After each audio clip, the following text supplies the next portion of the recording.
Something I want you to understand if you're at the point of breaking up with a narcissist and you're thinking, oh, but they're gonna not see it coming, they're gonna be so caught off guard, it's gonna come out of left field for them, and I feel bad about that. It will always be that way because a narcissist is never wrong in their mind. And even if you're breaking up with them because they've done the most egregious things to you, they will still act like they're being blindsided because they live in a fake reality that they've crafted around themselves where they are this perfect person that can do no wrong. They are always the victim, and so you're going to see this ramp up when you break up with them times a million. They will act desperate, they will cry, they will hoover you, they will love bomb you. They will ask you, why are you doing this to me? They will tell you that you've abandoned them again, just like everybody else. This makes you question if it was the right decision because you're sitting here saying, well, now they hear me. Now they're telling me that they're going to change. They're not going to change. They are just reacting to the shock of you breaking up with them. And in some worst case scenarios, they're trying to win you back so that they can break up with you and discard you because they're sick and twisted like that. The truth is, if you fall for this act, they will not change. They might change for a month or two if you're lucky. Then they will slip back into this cycle of abuse that will continue and continue for as long as you let it. The best thing to do is to go no contact right after you break up with them so that you don't get this guilt trip and this fusion of emotion coming from them that is very overwhelming. This is one of the many reasons why it takes 7 to 10 times to get away from an abuser. Because of this sculpted reality they have in their head, they think that things are getting better or that you have forgiven them for all the bad stuff that they did. If they're really oblivious, they think that nothing's wrong. But that doesn't mean that you should stay with them in an unhealthy situation. That is a result of their own narcissistic tendency to just completely block out what the actual reality of the situation is. That exact tactic is part of the reason why you're so miserable with them to begin with. You can't live with it. It's unsustainable. So the best thing to do is break up with them, although you feel guilty about it, despite their reaction, and stick to no contact. When the narcissist sees you down below, if you agree with this take or you don't, make sure you grab some coffee or tea. Good evening around the world. Thanks for sitting in to the Narcology Morning Show. Cheers, guys. Well, they weren't betting on Mrs. B not being there. They need Mrs. B's sitting there wounded so they can call on Mrs. B anytime they want. Why? Because they're game players. They're with the current supply. And if they keep making their empty worded threats to their current supply, it's like a wolf someone calling wolf in the wilderness. They are found out. They lose their power in the relationship. Everything is about smoke and mirrors, guys. If you knew what a narcissist was, it would just make you laugh. You get to the point where you're just shaking your head going, God, it's so empty. It's so shallow. Because they want Mrs. B's wounded. So when they call on Mrs. B's at any place, any time, anywhere, Mrs. B is going to come running. And this gives the narcissist plenty of confidence to keep playing the game with their current fuel source because they lose power if they don't have people waiting in the wings. They need the power in the relationship. There is no love in a narcissist, so they need to play games. It's a game of fuel, I say. And so they need to be able to call on a Mrs. B, almost like an EMT with paddles. It could be days, months, years. And this relationship could be seemingly flatlined. But a wounded Mrs. B is going to pick up the phone. The narcissist knows that they can pick up those paddles and restart this fake relationship all over again. And Mrs. B is so trauma bonded that she didn't deal with her trauma bond. And she's in a new relationship, going through the motions, saying I love you to her new or his new boyfriend or girlfriend. What happens when you do nothing about the trauma bond, guys? The narcissist out of the blue is going to fuel that trauma bond within Mrs. B. And Mrs. B is going to drop what she's doing, like she always does, and be at the beck and call of the narcissist. She's going to feel all this euphoria and want to investigate why she's feeling this euphoria. They want Mrs. B's blaming themselves for the failure of the relationship. This is how the game is played.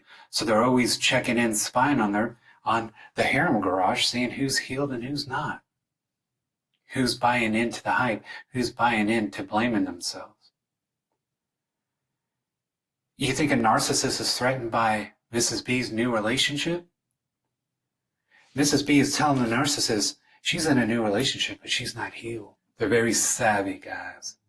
They know they can call at 2 a.m. out of the blue, and that's going to dump you a bunch of euphoria on Mrs. B, and she's going to investigate. She's going to drop a healthy person that's standing in front of her because she's trauma bonded. She doesn't know why she's feeling this euphoria. She's been going through the motions on her new relationship. Put a Band-Aid over the trauma bond with a new warm body. So the narcissist is just laughing. That's okay, I'll ruin that relationship. You want to post how happy you are. That's an indication in itself that you're not healed. Why do you have to do that? They're very savvy, guys. They'll make Mrs. B drop what she's doing and come at their beck and call. This is what the narcissist is hoping for. But when there's no information being put out, i.e. social media, the narcissist is spying on him or her, it drives them nuts when they're blocked. They're going to send the flying monkeys around trying to get intel on to see if you're still Mrs. B. Meanwhile, they're blocked. They can't get a hold of Mrs. A. Mrs. A has disappeared. The narcissist is aging. These empty worded threats to the new supply, their current fuel source, they're onto them. The narcissist is losing power day by day because there is no love in them. The new supply is saying, this person, all this person does is threaten. This person is just contentious and is trying to react in a certain way to keep me on my toes. So they lose power in the relationship. They need to be able to shock a Mrs. B in the harem garage right away to come at their beck and call. When this happens, then they have power. And when this happens, then they really start playing hardball with their current fuel source, saying, I don't need to take you. I'm going to stay away for 3 nights in a row. Which is odd because they can't be alone. So if the Mrs. B is smart, they can't be alone. The 3 days away, there's something going on. If you know this person is a narcissist and they want 1 night away from you, there is an affair going on. Understand this. So these Mrs. B's that put a Band-Aid over their trauma bond, they're doing themselves a disservice, especially the person that is hook, line, and sinker. Mrs. B is going to drop what she's doing and leave a good person like yourself, like a narcissist, because she's trauma bonded.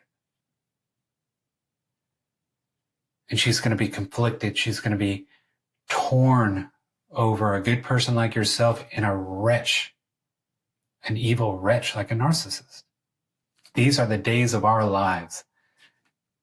In these abuse cycles, you got Mrs. B, codependent, who never does anything about trauma bonds and just gets on dating sites and this serial dater. She has soul ties. She has trauma bonds with each person. So good luck to the person who gets with a codependent Mrs. B out there, who never does anything about her inside, never goes to the throne, never restores herself, never gets a new spirit, a new chapter in her life. Mrs. B just lives on borrowed time, on one heartbreak after another, starting to break hearts herself. Jesus wants to restore you. I'm speaking from experience. He doesn't want you to get on dating sites right away. He wants to send you a good person, someone you can trust. But he has to heal you from the inside out first. He has to restore you, because you're just going to get into this vicious cycle of breaking people's hearts yourself. And you're not a narcissist.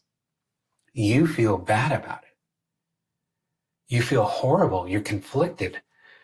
You're saying, on paper, this person in front of me, who I asked to move in with me, is perfect for me. Great job. Is nice to me. But this evil wretch calls out of the blue, and I'm feeling all this euphoria because you didn't get restored. And you're taking this out on this good person in front of you. You're just going through the motions. Oh, you love me? I love you too. Oh. Still wounded inside. You have all these strongholds still inside you. And this good person in front of you is not going to know what hit him, because the narcissist knows he can call out of the blue with those paddles. It could be flatlined across the screen. You're not even thinking about the narcissist that much. But you didn't block the narcissist. They call out of the blue. Stick around for the question of the day. It's right after this, guys. What I'm saying, guys, you have to fix your inside first. So when God does bring you this good person, you're not going to break their heart. You're going to cherish their virtues. You're not going to miss being abused. You're not going to follow this fake euphoria that only lasts a day or two for the devil trying to get you in bed with an empty meat suit again. You're not going to fall for it. This is from Anonymous in Connecticut. Thank you for your donation. I believe they know when you can see through them for who they really are.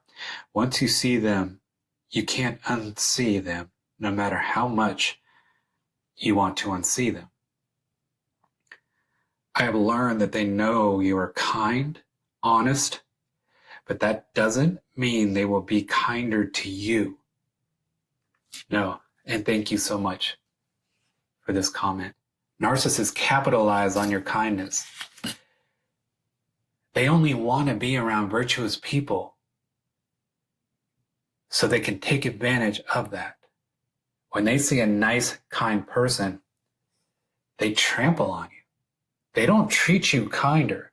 So in essence, guys, they just want people who kiss their butts around them. Codependent Mrs. B types that go along with their bad attitude. The kinder you treat a narcissist, the worse they're going to treat you. If you have to work with a narcissist, guys, it's gray rock. I know you want to be nice to everybody, but don't entertain these devils, because they're looking to hurt you. They're looking to badmouth you. They're going to get intel on you. Gray rock at work. Just be professional. Don't sit there and laugh at their jokes because you're afraid of what they're going to think about you. Those days are over. And Anonymous in Connecticut goes on to say they're a dime a dozen. You have to get this intel and get this knowledge like Anonymous in Connecticut, because we can see them coming from 10 miles away now. Gray rock if you have to work with a narcissist. Gray rock if you have to spend Christmas with some of your relatives who you think might be gray rock. You can be kind. Less is more around a narcissist. Less is more. And everything that I've been warning about Hoovers around Christmas, it comes into fruition. My ex-narcissist emailed me on Christmas Day to say her dad is dying. I haven't seen or spoken to her or her family in 14 months. I blocked them all. In fact, during that time, my own mother died, and I went through this with friends and family, never hearing from the NARC. She's been reposting archived photos of us together. Yeah, I remember your first correspondence, Glenn. And let me just tell you, I was blown away by your donation. Nothing like waking up sick and seeing a donation like that. You guys made my Christmas. Thank you so much.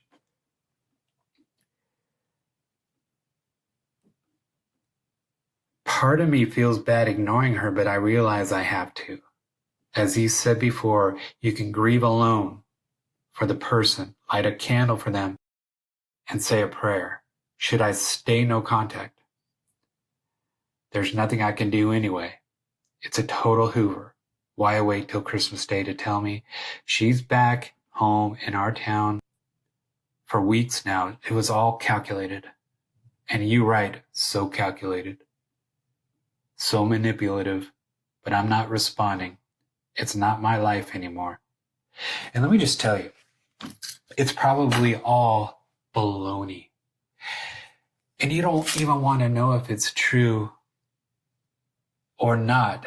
Like I said, and like Glenn is saying, you can lament with God alone for your ex-narcissist mom who you probably adored. It's not your business any longer about what happens to the narcissist family members. It is not your business. This is a classic Hoover case.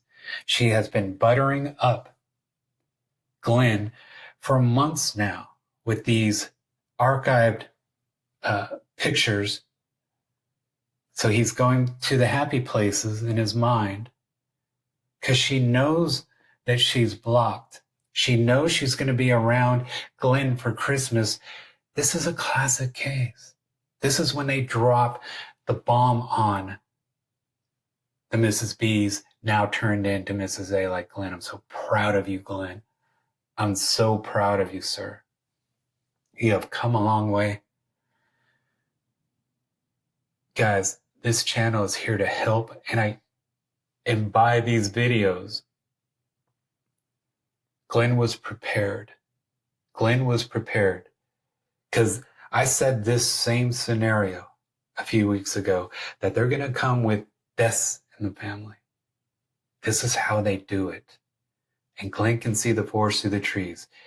He can see this whole setup. And if she's truly sick, Glenn can grieve her alone, not with an empty meat suit that wants to abuse Glenn again. Thank you, Glenn. Thank you for your comment, guys. If you want to comment on PayPal, just leave that there. I'll read them. And question of the day, new question of the day. Who received a Christmas Hoover? Who received a Christmas Hoover? Or let's just say a holiday Hoover.